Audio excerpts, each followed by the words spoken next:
I knew something was wrong the moment Preston Hayes laughed into the microphone and said legacy IT overhead like it was a dirty word.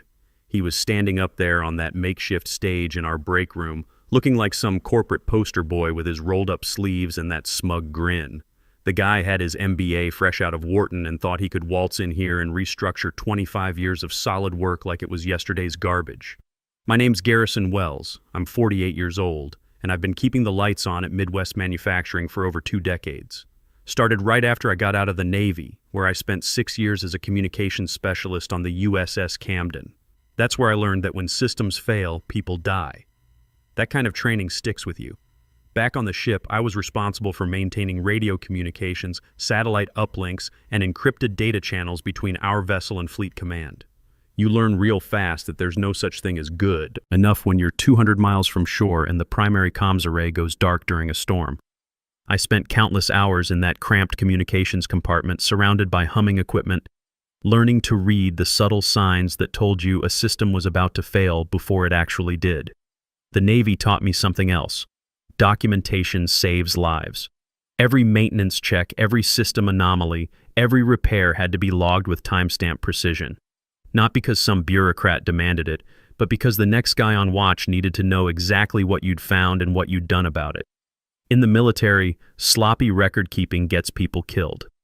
In corporate America, I was about to learn, it gets people fired. When I mustered out in 1999, Midwest Manufacturing was transitioning from paper-based systems to their first real computer network. They needed someone who understood both the technical side and the discipline required to maintain critical infrastructure. I was 23, fresh out of the service and ready to apply everything the Navy had taught me about keeping essential systems operational. 25 years later, I was watching some kid who'd never held responsibility for anything more critical than his quarterly PowerPoint presentation try to explain why my experience was obsolete. Preston was holding up a printed chart. My departmental budget, actually.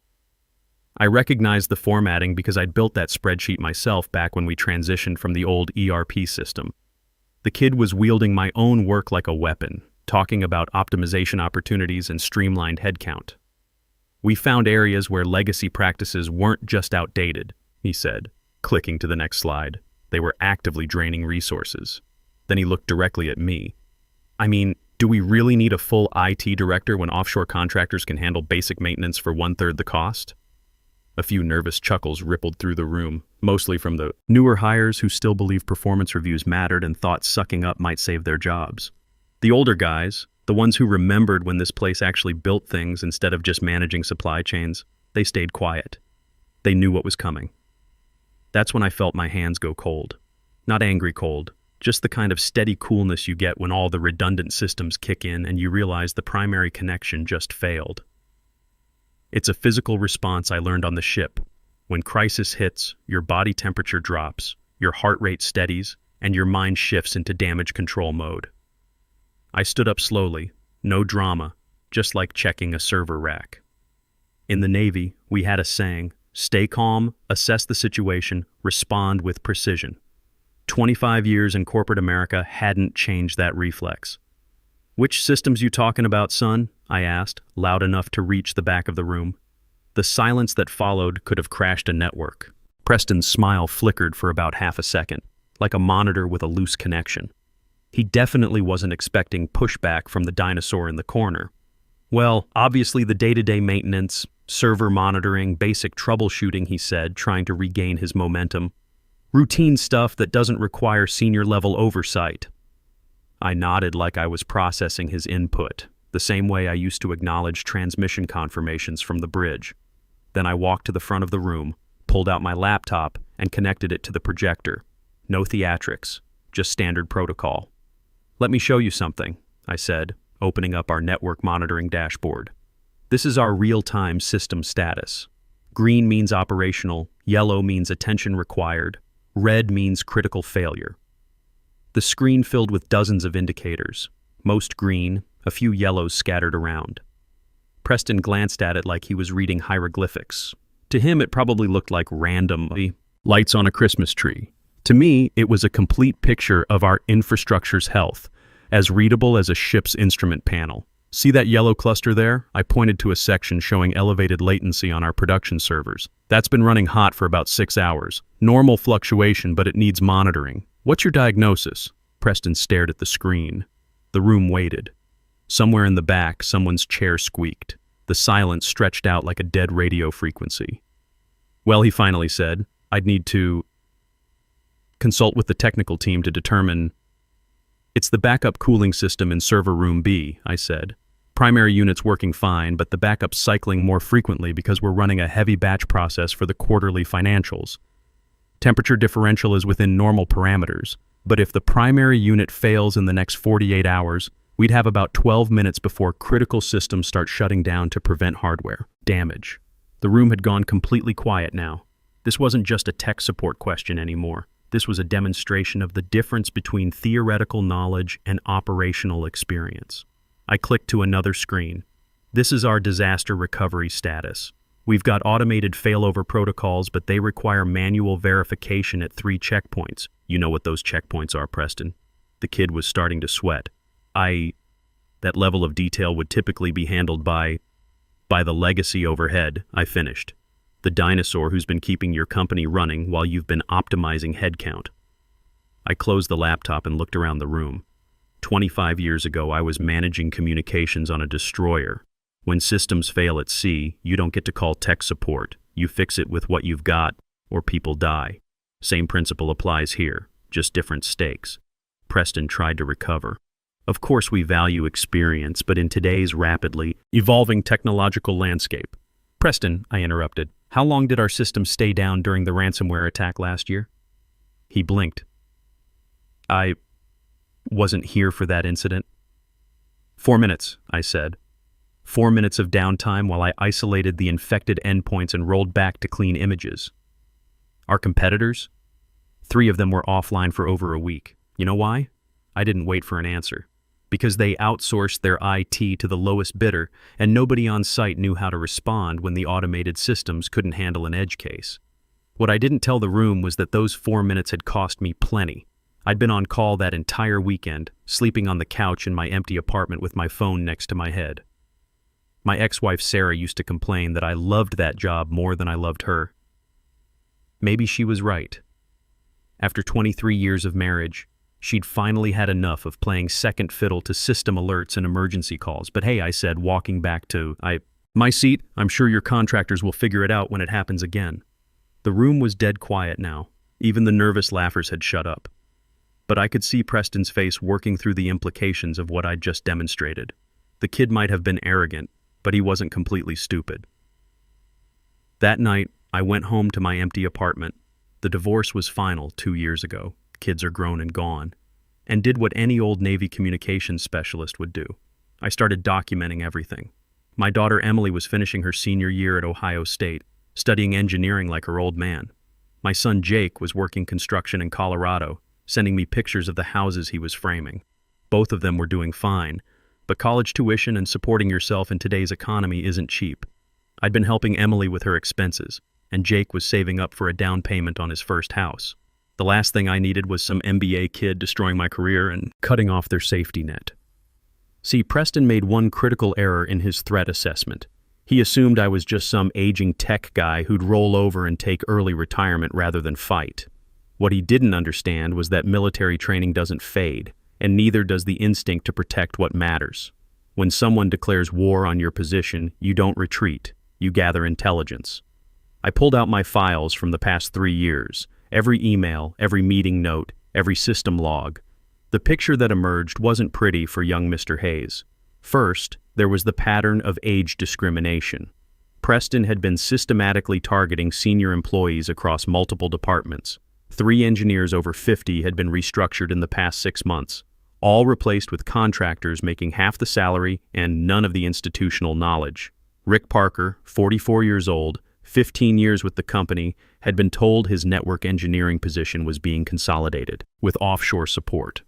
Kevin Reynolds, 50 years old with more certifications than most IT departments combined, was offered a consulting opportunity at 40% of his previous salary. Both men had families, mortgages, kids in school. Both had been labeled as resistant to change for questioning Preston's cost-cutting measures. But the real smoking gun was in the budget allocations.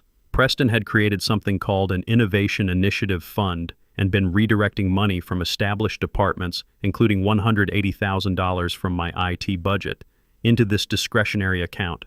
Money that was supposed to go toward system upgrades and security improvements was instead funding Preston's pet projects and business development trips. I started cross-referencing the timeline of his innovations with our actual system performance metrics. The pattern was damning. March 2024. Preston redirected $45,000 from server upgrade budget to fund a cloud optimization consultant. Result: primary file server crashed twice in April, costing 8 hours of downtime and approximately $85,000 in lost productivity. May 2024. He canceled our annual security audit to save $25,000, using that money for a strategic consulting engagement in Las Vegas. 2 weeks later, we had a phishing attack that compromised 47 user accounts and required a complete password reset across the company. July 2024. Preston delayed critical network infrastructure updates, moving $60,000 to his innovation fund. The old switches started failing in August, causing intermittent connectivity issues that drove our customer service team crazy and lost us at least 2 major accounts. Every time Preston made a decision that impacted IT operations, downtime increased and costs went up. His cost-cutting measures had resulted in $340,000 worth of productivity losses in the past quarter alone. I had the logs to prove it, timestamps and all. The network forensics told an even uglier story. Every efficiency improvement Preston implemented made our systems less stable, not more. His offshore contractors were competent enough for routine maintenance, but when real problems hit, they were useless. They worked bankers' hours in Mumbai while our crises happened at 2 a.m. on Saturday nights. I remembered one particularly bad weekend when the backup power system failed during a routine maintenance window. The offshore team's solution was to log a ticket and wait for Monday. I'd driven to the office in my pajamas and spent 6 hours rewiring the UPS connections to keep our servers online. Preston's Innovation Fund paid for that weekend too. Not my overtime, but a consulting report on power management optimization that recommended exactly the setup we'd been using for 5 years. 3 weeks later, I was sitting in a conference room with Bill Morrison, our CFO. Bill's 61 years old, been with the company since before Preston was born.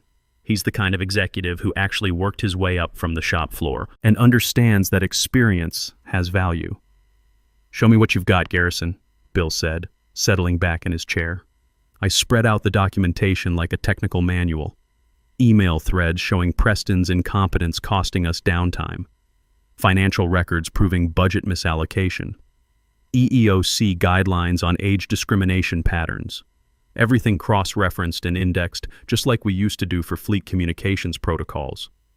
Bill studied the evidence for 20 minutes without saying a word. He's old school, the kind of guy who reads every line of a contract before signing it. Finally, he looked up and said, "This is either the most thorough character assassination I've ever seen, or we've got a serious problem." "Sir, I don't deal in character assassination," I replied. "I deal in system analysis, and the system's showing critical vulnerabilities." That's when Bill smiled. "What do you recommend?"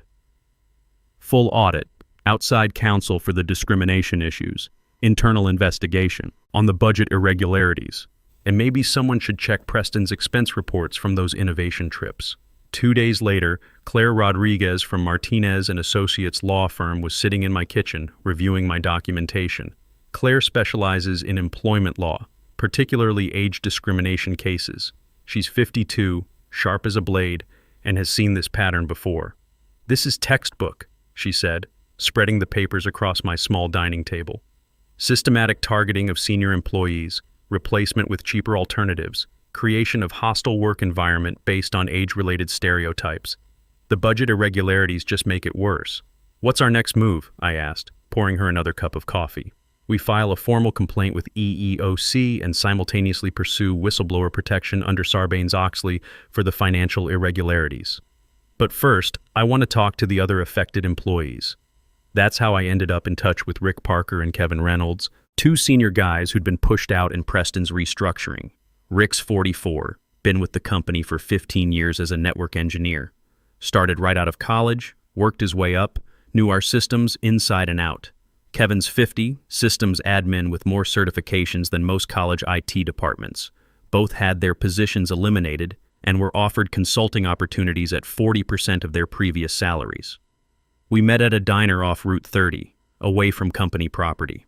The place was one of those old truck stops with vinyl booths and coffee that could strip paint, but it was neutral ground and nobody from Midwest Manufacturing would accidentally overhear us. Rick brought his separation agreement, Kevin had his personnel file, and I had my evidence folder. "They got you too, huh?" Rick said when I laid out Preston's pattern of targeting experienced staff. He looked tired, the kind of bone-deep exhaustion that comes from months of job hunting when you're over 40 and every posting wants digital natives and fresh perspectives. "Worse," Kevin replied, stirring sugar into his coffee with mechanical precision. "They offered me a contractor position doing the exact same job for half the money and no benefits. When I refused, they said I was being inflexible and resistant to change." Kevin had 3 kids, twin boys in high school and a daughter starting middle school. His wife worked part-time at the local library. Losing his health insurance alone was going to cost them $800 a month, money they didn't have. "Preston called me into his office last month," Rick said. "Told me that network engineering was becoming automated and that companies needed people who could think outside traditional infrastructure paradigms. I asked him what that meant, and he started talking about cloud-native solutions and software-defined networking like he'd just read a Wikipedia article. Did he actually understand any of it? I asked. Rick laughed, but there was no humor in it. The guy thought DNS was a new social media platform. I had to explain to him why we couldn't just move everything to the cloud without redesigning our entire security architecture first. That's when Kevin pulled out his phone and showed us something that made my blood pressure spike. "Look at this job posting," he said. "They're hiring for my old position. Same responsibilities, same requirements, but they're calling it Junior Systems Specialist and offering $35,000 a year." I looked at the posting. It was word for word identical to Kevin's old job description, except they'd changed minimum 10 years experience to 1 to 3 years preferred and added buzzwords like collaborative mindset and adaptable to changing priorities. "They're going to hire some kids straight out of college," Kevin said. "Someone who'll work 60-hour weeks for peanuts and won't question why the documentation is incomplete or why the backup systems haven't been tested in 6 months. Claire Rodriguez had warned me this would be the hardest part, not just proving discrimination, but showing the pattern across multiple employees. But sitting in that diner, listening to Rick and Kevin describe identical experiences to my own, the case was building itself. "There's something else," Rick said, lowering his voice. "You know Janet Cooper in HR? She pulled me aside last week, said she was sorry about how things went down, told me that Preston had a list." "What kind of list?" I asked. "Names and ages. Everyone over 45 in technical positions." She said he'd been working through it systematically, finding reasons to eliminate positions or force people into early retirement. That explained a lot. The pattern wasn't random. It was methodical. Preston had been conducting a purge, getting rid of anyone old enough to remember how things were supposed to work, anyone with enough experience to question his decisions. "Janet's scared," Rick continued. "She's 58, been with the company for 20 years. She thinks she's next on the chopping block, but she can't afford to lose her job. Her husband's got medical issues." I thought about Janet, always professional, always by the book, the kind of HR person who actually tried to protect employees instead of just covering for management. If Preston was targeting her too, then nobody was safe. "Would she be willing to testify?" Claire had asked during our first meeting. "Not officially," I'd told her, "but she might be willing to provide documentation if she knew it could stop this from happening to other people." The more we talked, the clearer the picture became. Preston wasn't just cutting costs. He was systematically destroying institutional knowledge, gambling that short-term savings would outweigh the long-term damage. He was betting that offshore contractors and fresh college graduates could replace decades of experience. What he didn't count on was that some of us old-timers had learned a thing or two about fighting back. The EEOC complaint was filed on a Tuesday. By Friday, Preston was called into an emergency meeting with Bill Morrison, the head of HR, and 2 attorneys from outside counsel. I wasn't in the room, but Janet Cooper looked like she'd seen a ghost when she came out. The internal audit began the following Monday. Lisa Bennett from our finance department, she's 38, sharp with numbers, and doesn't tolerate nonsense, started tracing every dollar that had flowed through Preston's Innovation Fund. Garrison, she said, pulling me aside on Wednesday, some of these expenses are creative. 3 business development trips to Las Vegas, 2 conferences in Miami, and a $15,000 consulting contract with a company that doesn't seem to exist. Ghost vendor? I asked. Looks like it. The address traces back to a UPS store, no website, no phone listing. Just invoices for strategic consulting services signed off by Preston himself. I wasn't surprised. In the Navy, we'd seen similar schemes, officers creating fake suppliers to skim money from operations budgets. The military called it fraud. Corporate America had fancier names for it, but it was the same crime. There's more, Lisa continued, lowering her voice. Remember that cloud optimization consultant he hired, the one who recommended we delay server upgrades? I nodded. Turns out the consultant was Preston's college roommate. Guy runs a one-man marketing firm in Chicago, doesn't know the first thing about IT infrastructure, but he billed us $45,000 for a 20-page report that was mostly copied from vendor white papers. The picture was getting uglier by the day. Preston hadn't just been discriminating against older employees. He'd been stealing from the company to fund his lifestyle and pay off his friends. By Thursday, Preston's office was cleaned out. HR issued a statement about personnel changes in the operations division and commitment to compliance with all employment regulations. No drama, no perp walk, just gone. But the real satisfaction came during the settlement negotiations. Claire Rodriguez sat across from their legal team like a general planning a siege. The company wanted to resolve everything quietly, without admissions of wrongdoing. Fine by me. I wasn't looking for vindication, I was looking for justice. They're scared, Claire told me during a break in negotiations. The EEOC complaint is bad enough, but the financial irregularities open them up to SEC investigation. They want this to disappear. The terms were better than I'd hoped. Full reinstatement for me, Rick, and Kevin. Back pay for all affected employees. Promotion for me to Chief Technology Officer with a salary of $145,000, nearly double my previous pay. $50,000 settlement for emotional distress and legal fees. Full restoration of pension credits and 5 additional years of service time. Oh, and mandatory age discrimination training for all management personnel, conducted by an outside consultant. What about Preston? I asked Claire. She smiled. That's not our problem anymore, but I hear through the grapevine that he's working for a startup in Austin making about 60% of what he was pulling down here. His stock options were forfeited when he was terminated for cause. The best part? The SEC was still investigating the Innovation Fund irregularities. Word was that federal investigators had seized his laptop and were going through his expense reports with a fine-tooth comb. I started as CTO 3 weeks later. My first initiative was a comprehensive security audit and infrastructure upgrade, using that $180,000 Preston had diverted, plus additional budget allocation approved by Bill Morrison. We were also establishing a mentorship program pairing senior technical staff with younger employees because that's how you actually transfer knowledge instead of just eliminating it. Rick Parker became my deputy CTO. Kevin Reynolds was hired back as head of our new cybersecurity division.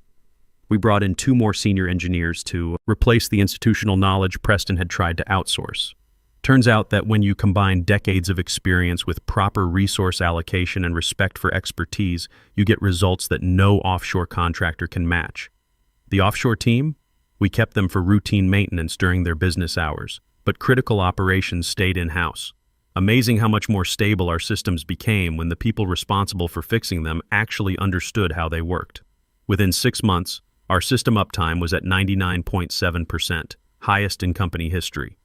Productivity was up 23% since the new management structure took effect.